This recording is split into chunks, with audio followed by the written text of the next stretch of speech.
It's the 1st of April 2021.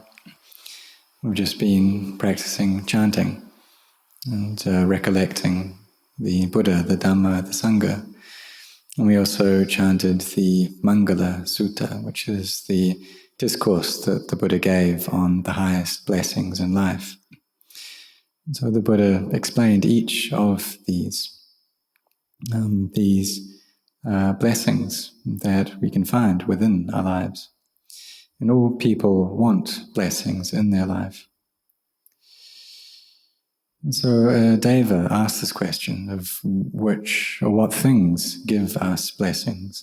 Asked many beings in the heaven realms, even went up to the Brahma realms, but no one really knew, no one was able to give an answer. So this Deva came to ask the Buddha, and he gave a teaching about this, about these 38 blessings. We can look at just one of these, which is seeing Nibbana clearly, that this is one of the highest blessings of life. So Nibbana is the state of coolness. We see that there's heat that we can experience, and there's also coolness that we can experience. There's brightness and there's darkness. And so we can see that the darkness can be compared to delusion. This heat can be compared to ignorance. There's greed, hatred, and delusion, and these are the roots of all unskillful qualities, of all evil. And when these defilements are there, then these will coerce us or push us into creating karma. And then karma brings its results. And these results then give rise to further kilesa. And this is a cycle that occurs. We have this delusion, this attachment due to the defilements. Then these defilements cause us to make karma, and then there's the results of that karma. And so the results that we gain, then they push us into creating even more karma. And so now for us, we are creating karma, but this is good karma, that we experience the goodness of the actions that we do, just like our generosity, our virtue that we keep. And also the highest form of merit is that of cultivation. Cultivating these minds, bringing them to peace, this is a very profound form of merit. And we see that some people, even though they're very generous, their hearts and their lives can still be quite chaotic. And some people keep good morality. They're composed and restrained in their actions of body and speech, but their hearts lack peace. And when they receive any sense impressions, then they just go and think about what they're experiencing. There's all this proliferation. Sometimes it's the heart becomes very sorrowful, sometimes very sad or depressed. They get attracted to things, averse towards things. There's all this hate and love and fear there in their hearts, but there's never any peace. And so for people like this, it's difficult for them to make their hearts peaceful. And they do these acts of generosity, they keep virtue, and this gives them coolness to one level. But in order to experience the coolness of heart, need to come to meditate. And this bhavana, meditation, we can also define that as inner cultivation, developing our hearts, making them better, higher. And all people want growth. Everyone wants to develop.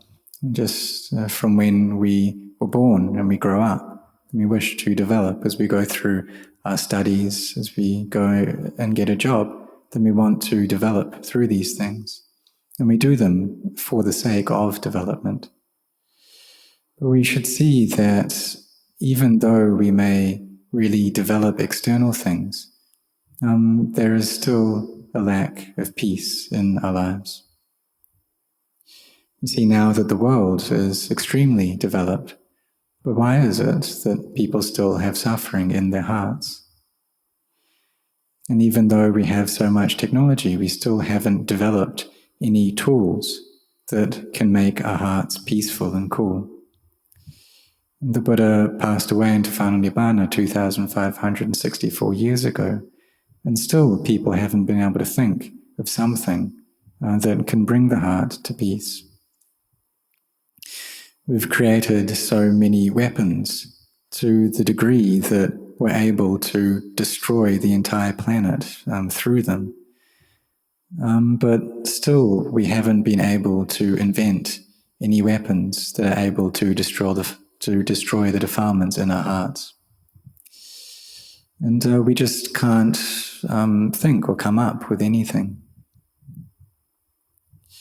But for those who really are devoted to this, to extracting the defilements out of their hearts, then they don't need a lot of things. All they need to do is to follow these teachings that the Buddha gave and to bring their hearts to peace. And so the Buddha taught us already, and we just need to practice in line with his teachings in order to experience this inner peace. And those people who have a lot of merit, who have a lot of barami, they are the ones who are able, who have the good fortune to meet with this path of sila, samadhi, and panya, of virtue, collectedness, and of wisdom, this magga. This path that when we train ourselves in it, it brings us great goodness. It's like this training in samadhi, bringing the mind to a firm, settled place. This brings great benefits to our lives. And when we come to train our minds, then we'll train into samadhi. There are different methods of doing this, and one is to recollect the Buddha. We can recite this chant of Itipiso, do that many times, or even the recollection of the Dhamma, the recollection of the Sangha as well.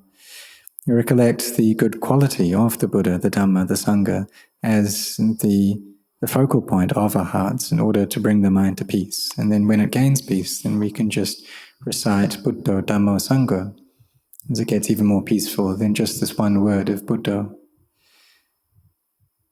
So for people who have faith, they train their minds to reach peace in this way. When we recollect the Dhamma, however, we often don't recite Dhammo, but rather what we do is we contemplate into the Dhamma. We look at arising and ceasing, and this here is the Dhamma. This is seeing into the Dhamma. So we recollect and investigate, seeing things as being unstable, as being stressful, as being not self. And we should contemplate in this way to bring the mind to peace, to make it empty and free from all of the impressions it experiences. And this is using wisdom to cultivate samadhi, to bring the mind to a firm and settled state.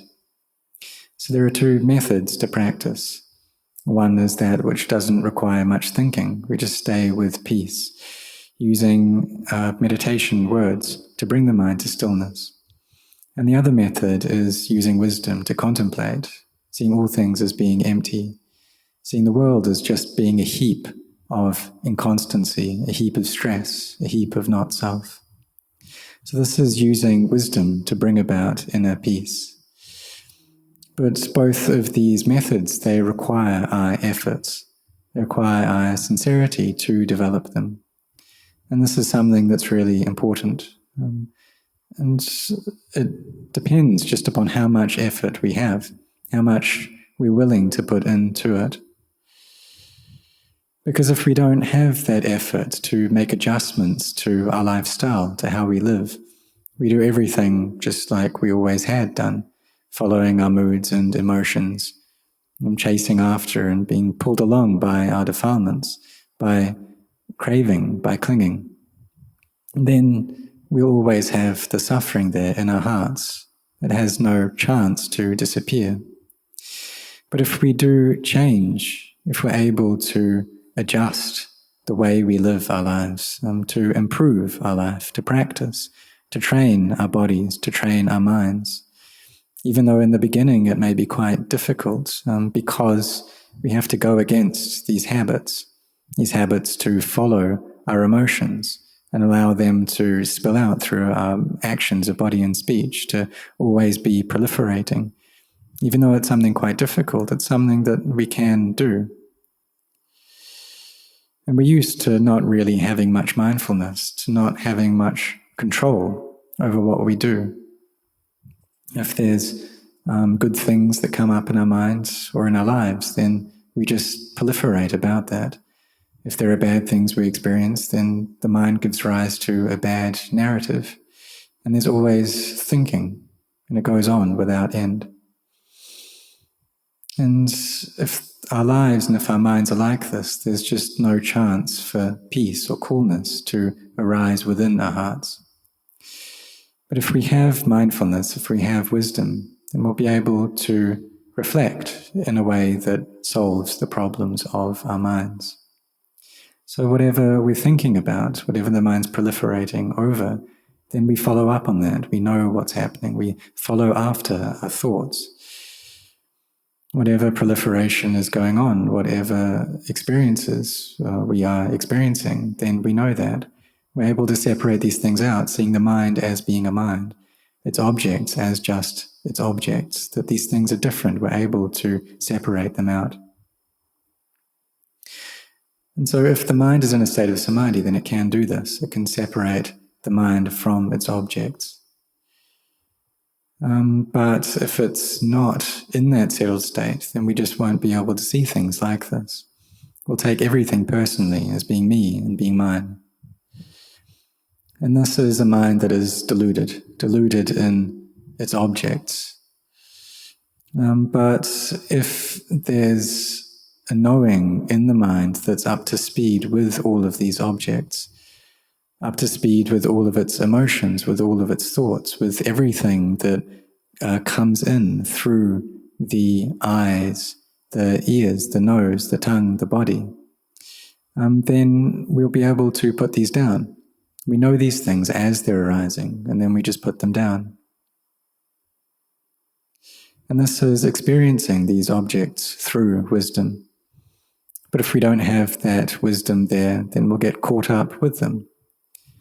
And getting caught up is really the cycle of birth and death, is samsara. But if we see arising and ceasing, then we'll find freedom. Freedom from birth, freedom from death. We'll experience emptiness. We'll experience this inner coolness of nibbana. And so nibbana is something which we experience within our own hearts, that the heart, it's not attached, it's not involved with anything. And the mind is very cool. It's able to put down all of its attachments, all the attachments that it once had towards any sense experience. And even though this happens temporarily, we still see it with clarity, that the mind is able to put these things down, it's able to not attach, and it has such profound happiness. And this is a happiness which doesn't depend upon any external thing. It's a happiness which comes from brightness and purity of heart. So if we see clearly like this, then we'll gain more and more energy, more and more effort to practice, more and more energy to put into our mindfulness, into our wisdom, and these qualities will increase.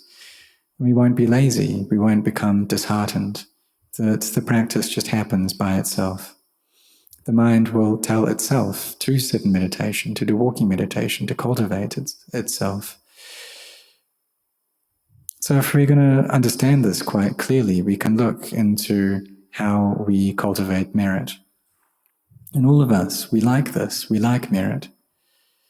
And it's something that we don't have to force ourselves to do.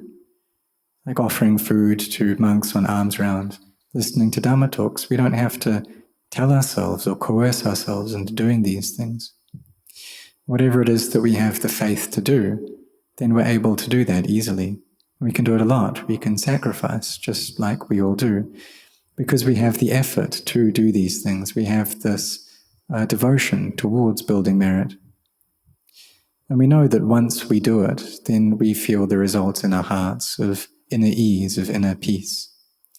And this is the merit arising for us, that which we gain from sacrifice. Or like taking on the precepts.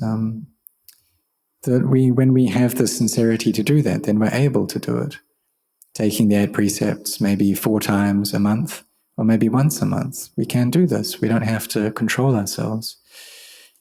Well, some people, they're able to take the 8 precepts every single day, and it's not difficult for them.